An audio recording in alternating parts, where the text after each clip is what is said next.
మంచిర్యాల జిల్లా ప్రధాన వార్తలను చూస్తే మందమరి మండలం రామకృష్ణపూర్ ప్రభుత్వ సాంఘిక సంక్షేమ గురుకుల కళాశాలలో విద్యార్థులపై పీఈటీ దాడి చేసిన ఘటన ఆలస్యంగా వెలుగులోకి వచ్చింది. తన పర్సులోని బంగారం విద్యార్థులు దొంగిలించారనే నేపంతో కర్రతో 4 విద్యార్థులపై పీఈటీ మల్లిక దాడి చేయడంతో విద్యార్థులకు స్వల్ప గాయాలయ్యాయి.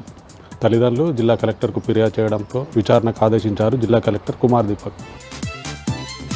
మంచిర్యాల జిల్లా కేంద్రంలోని మార్కెట్ ఏరియాలో గల అర్చనాటెక్ చౌరస్తా వద్ద ఆందోళన చేపట్టారు.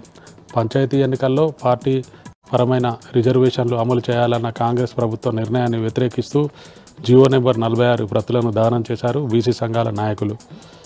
42% బీసీ రిజర్వేషన్లకు చట్టబద్ధత కల్పించిన తర్వాతనే ఎన్నికలకు వెళ్లాలంటూ బీసీ సంఘాల నాయకులు డిమాండ్ చేశారు.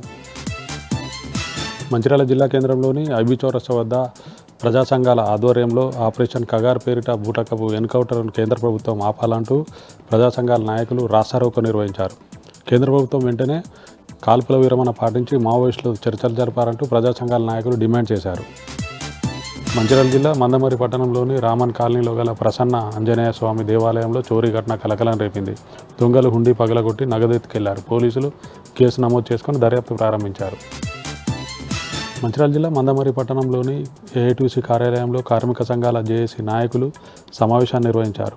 కేంద్ర ప్రభుత్వం 44 కార్మిక చట్టాలను 4 లేబర్ కోడ్లుగా విధించి కార్మిక వ్యతిరేక విధానాలను నిరసిస్తూ ఈ నెల 25 నుంచి దశల వారీగా సింగరేణి వ్యాప్తంగా నిరసన కార్యక్రమాలు చేపట్టనున్నారు కార్మిక సంఘాల నాయకులు. ఈ నిరసన కార్యక్రమాలకు సింగరేణి కార్మికులు మద్దతు తెలియజేయాలన్నారు సింగరేణి కార్మిక సంఘాల నాయకులు.